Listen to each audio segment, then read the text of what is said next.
Merci, Monsieur le Président.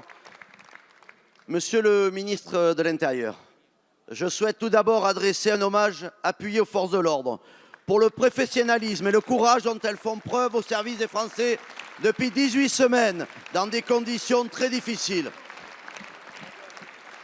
Monsieur le ministre, les événements de samedi ont montré qu'après 18 semaines de manifestations, vous n'êtes toujours pas capable de garantir l'ordre public. Vous saviez ce samedi 16 mars que quelque chose se préparait.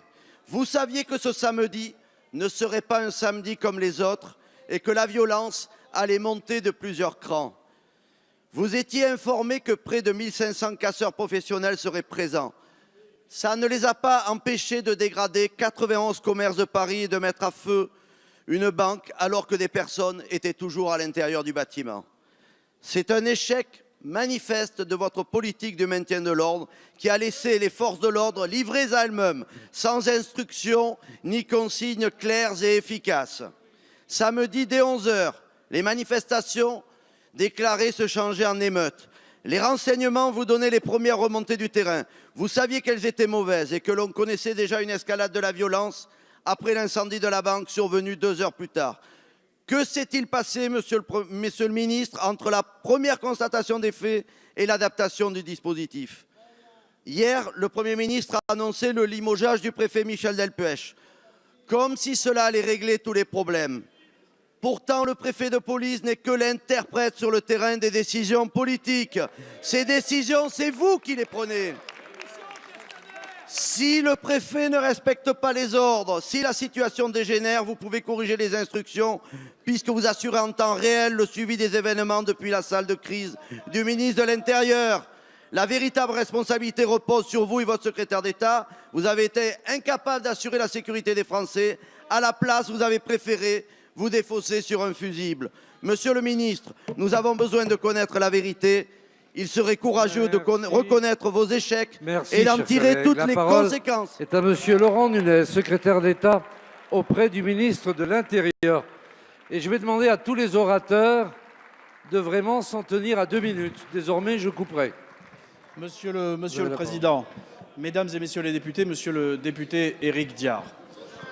D'abord, permettez-moi de dire que samedi dernier, nous n'avions pas 1500 casseurs, mais 10 000 casseurs. Le Premier ministre l'a rappelé, le ministre de l'Intérieur l'a rappelé.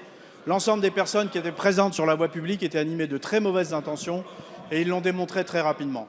Vous évoquez la doctrine de maintien de l'ordre public. Je vais rappeler à nouveau, on vous lit dans la presse, on vous écoute. Vous parlez toujours d'une doctrine, Monsieur le Président, vous parlez toujours d'une doctrine qui serait restée statique. Je tiens à rappeler que dès après le 1er décembre, nous avons avec Christophe Castaner modifié cette doctrine. Nous l'avons rendue mobile. Nous avons donné aux policiers et aux gendarmes la faculté d'interpeller des individus, de se projeter pour mettre un terme au pillage. C'est cette doctrine qui a été appliquée et qui a été appliquée méthodiquement samedi après samedi, à Paris comme en province. C'est cette doctrine qui a évité que ne soient commises des exactions graves. Samedi dernier, Monsieur le Président, si vous voulez bien m'écouter, samedi dernier, cette doctrine n'a manifestement pas été mise en œuvre totalement. Il y a eu, et vous avez raison de le souligner, Monsieur Éric Diard, il y a eu un rassemblement, puis à un moment, des exactions ont été commises, et force est de constater que les forces de l'ordre ne sont pas montées à l'action, pas suffisamment en tout cas. C'est en cela qu'il y a eu un dysfonctionnement dans la mise en œuvre d'une doctrine qui est clairement exprimée, et que nous affichons chaque semaine, nous la rappelons à l'ensemble des préfets de France. C'est en cela qu'il y a un dysfonctionnement, Monsieur le député. Pour l'avenir et dès samedi prochain,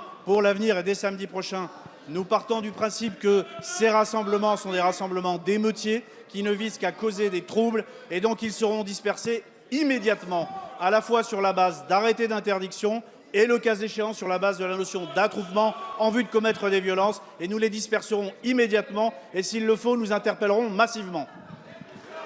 Merci.